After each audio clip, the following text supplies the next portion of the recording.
إلا الله. Bismillahirrahmanirrahim. Alhamdulillahirabbil alamin. Allahumma salli wa sallim ala sayyidina Muhammadin miftahi babi rahmatillah adada ma fi ilmillah salatan wa salaman daimaini bidawami mulkillah wa ala alihi wa sahbihi. Assalamualaikum warahmatullahi wabarakatuh. Saudaraku yang dimuliakan Allah, di hari ini saya akan kembali mengajak Anda untuk bersama-sama belajar tentang ilmu-ilmunya orang terdahulu dalam rangkaian kajian yang saya rangkum dalam Orang Bijak Berkata. Dalam kajian Orang Bijak Berkata. Pada episode kali ini kita akan belajar cara bertawakal. Ya, cara bertawakal atau berpasrah. Seringkali orang ngomong, saya udah tawakal, saya udah pasrah. Tapi seringkali juga orang yang ngomong pasrah, sebetulnya dia salah. Karena dia sebetulnya bukan pasrah tapi menyerah. Ya, pasrah dengan menyerah itu berbeda. Orang yang pasrah optimis. Orang yang pasrah setelah menyiapkan semua rencana dan menjalankannya. Itu namanya orang yang pasrah, yang tawakal. Dan tawakal itu bukan di ujung. Tawakal itu bukan di akhir. Tawakal itu bukan pada saat kepepet, saat terdesak. Tapi tawakal itu sejak langkah awal. Karena arti tawakal adalah menyerahkan semuanya kepada Allah Subhanahu wa ta'ala. Maka sejak mulai melangkah dan sebelum melangkah dan tanpa pernah berhenti selama-lamanya, manusia harus bertawakal, pasrah kepada Allah Subhanahu wa ta'ala. Kita akan belajar dari Sayyidina Hatim Al-Asam radhiyallahu anhu. Suatu hari seorang bertanya kepada Hatim Al-Asam radhiyallahu anhu, bagaimana cara bertawakal, pasrah kepada Allah ta'ala. Maka Hatim radhiyallahu anhu menjawab, kusadari bahwa rezeki yang telah ditetapkan untukku tidak mungkin dimakan atau diambil orang lain. Karenanya jiwaku merasa tenang. Jadi nomor satu, kalau kita mau pasrah, mau tawakal, bab rezeki ini, kita harus sadar bahwasanya rezeki kita tidak mungkin diambil orang lain.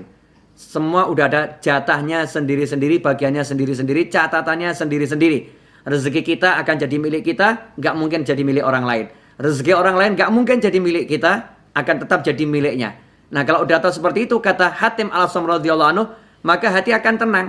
Ketika berbisnis, ketika berusaha, ketika berikhtiar, sejak awal itu tenang mengharapkan rezeki dari Allah Subhanahu wa ta'ala dan tidak ribut dengan rezekinya orang lain, tidak iri, tidak dengki, fokus pada apa yang harus dikerjakan sesuai yang diajarkan oleh Allah Subhanahu wa ta'ala. Yang pertama, yakinlah rezekimu tidak mungkin diambil orang lain. Rezekimu akan sampai kepadamu. Yang kedua, aku tahu bahwa tidak ada seorang pun yang beramal untukku. Karenanya kusibukkan diriku dengan amal soleh. Jadi tidak ada orang lain yang beramal untuk kita. Kita ini kalau mau amal, ya amal untuk kita sendiri. Ya, diri kita sibuk beramal soleh. Orang lain sibuk amal soleh untuk dirinya. Kita sibuk amal soleh untuk diri kita sendiri. Gak ada orang yang amal soleh untuk kita. Untuk dirinya aja sendiri masing-masing sibuk kok. Masing-masing sibuk. Makanya kita berbuat yang terbaik untuk diri kita. Agar nanti setelah kita meninggal dunia, orang-orang ingat dan mendoakan kita.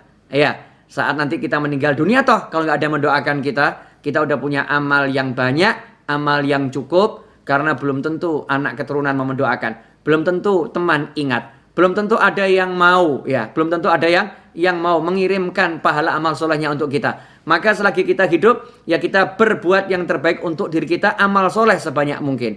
Yang ketiga, aku tahu bahwa maut akan datang secara tiba-tiba. Karenanya aku bergegas untuk menyambutnya.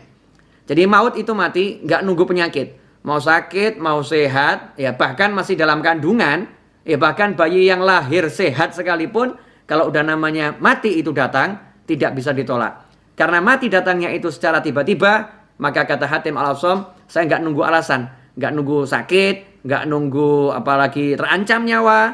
Tapi dalam kondisi apapun saya bergegas menyambut maut. Bagaimana cara bergegas menyambut maut? Yaitu dengan amal soleh. Menyadari bahwasanya waktu yang kita miliki sangat berharga. Karena maut bisa datang kapanpun juga. Makanya segera memperbanyak amal soleh. Fastabiqul khairat. Berlomba-lomba untuk kebaikan. Kemudian yang terakhir, aku tahu bahwa diriku tidak dapat menghindar dari pandangan Allah, pengawasan Allah. Karena itu aku malu kepada Allah.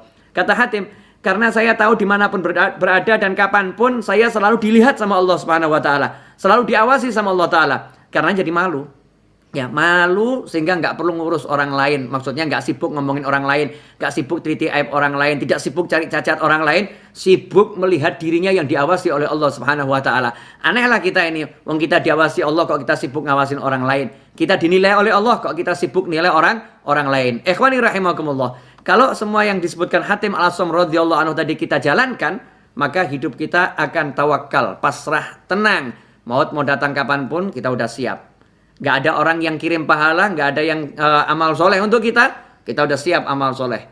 Ya, walaupun pahala yang dikirimkan orang lain setelah kita meninggal dunia akan sampai. Ya, pahalanya akan sampai kepada kita. Karena itu bagian dari doa. Tetapi kita nggak bisa berharap dari orang lain. Kita harus mempersiapkan diri sendiri.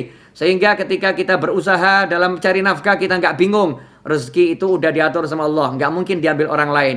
Yang diambil orang, yaitu rezekinya dia.